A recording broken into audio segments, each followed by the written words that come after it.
Hello, 95.1 KBC and Monarch Radio. Thank you for coming back with us to Famous Adjacent. We have Gina DeChero's show, but we have the man here, Mr. Dedrick Bonner. He is the one that makes sure that all the notes that come out are golden and correct. I don't have to do too much work. They have the voices. I don't do much. I just let them shine. You are a wonderful choir director, and I've worked thank with you. This is my third time. Third time. Yeah. We've been in a show together. It was my Right. third time working with you. I love your energy. Love the way you teach, and I love the way that you take everyone into consideration with their levels, and you bring it all together. So I just wanted to thank you for that. I paid him to say that, everyone. I paid him to say that. He bought me some French fries from McDonald's, all the dollar menu. No. But I do appreciate that. I really do. Really You are so do. welcome. I really do. Now, how did you get involved in this particular show? Well, I met Gina. She'll talk about it more in the show. I met her. We were doing the Carole King tribute at the Dolby Theater years ago. And I just met this vibrant girl who was in the fierce alto, but had range that was out of this world. And I remember we were all just shell-shocked to be there and to sing behind Carole King. We were like, what? But afterwards, we then did a show together at the Mark Taper. We did the Christians together with Center Theater Group. And then I was like, I know this face. And we were like, oh my God, the Carole King tribute. And then from there on out, we just became great friends. And we've been singing together and causing trouble ever since. More the latter. No, I'm just kidding. Hashtag truth. Now, your background, I know you've done tons and tons of theater and music. Tell us a little bit about you. Well, you know, I was born in Alabama, raised in the church. So my mother was the minister of music. My grandmother was the minister of music before her. And so as soon as we were old enough to stand and above the pews, I was singing and then had to take piano because my mother was a piano player. And then I went off and studied music. But, you know, at that point, you know, we weren't able to just major in music. My mother was like, you have to get a real degree. Yeah. Rude, shade. So then I also studied psychology and political science. I was a crazy man who loved school, and so I also got a degree in music education. But then while I was getting my music education, because I didn't want to be a vocalist, I thought I wanted to teach. I thought I wanted to be a choral director. And my choral teacher said, no, you should really try solo singing and try out for the opera. And I said, the who? And he was like, you should study opera. And I was like, no, I'm just large and loud.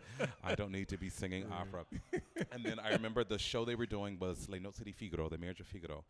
And it was my freshman year, and he was like, come audition.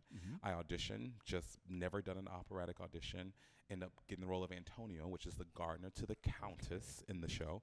And I fell in love with opera theater. And then I ended up getting my master's in operatic performance. And I moved out here to LA because I was a young artist under Placido Domingo when he took over as artistic director at the LA Opera.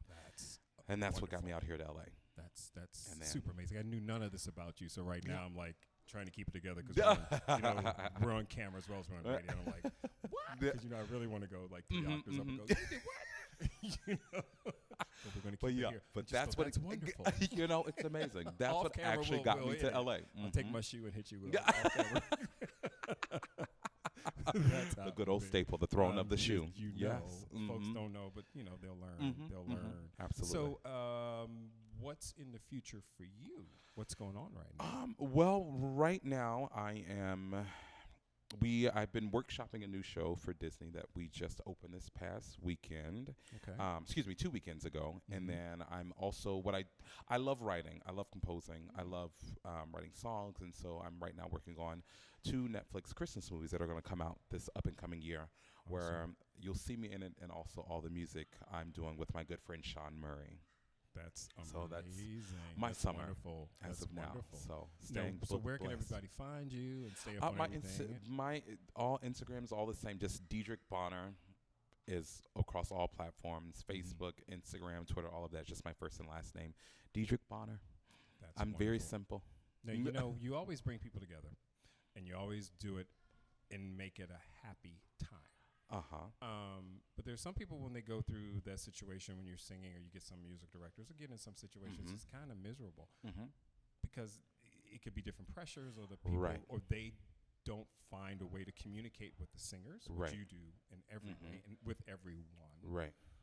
what would you suggest to a person so that they won't get discouraged? What would you say to them? To be quite honest, and this may sound harsh, but I found that every director or person that I've encountered within the business who have come off as mean or difficult to work with is because they are insecure and not prepared with what they should be prepared with.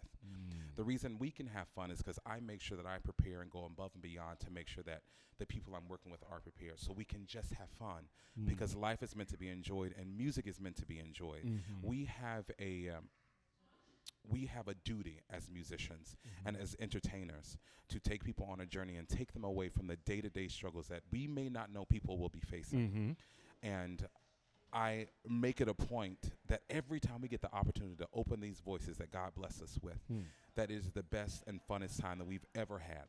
And it'll just get better and better. And I'm very blessed that we get to do that, which is why I'm always having fun. I'm like, if y'all not having fun, you're going to see me. I'm going to be having fun. So it's amazing, because my show, I didn't tell you my mistake. The name of my show is called Power Forward. Oh, wow. Just keep it moving powerfully. See, and it's about people and entities that take their power that they've achieved and help others move forward.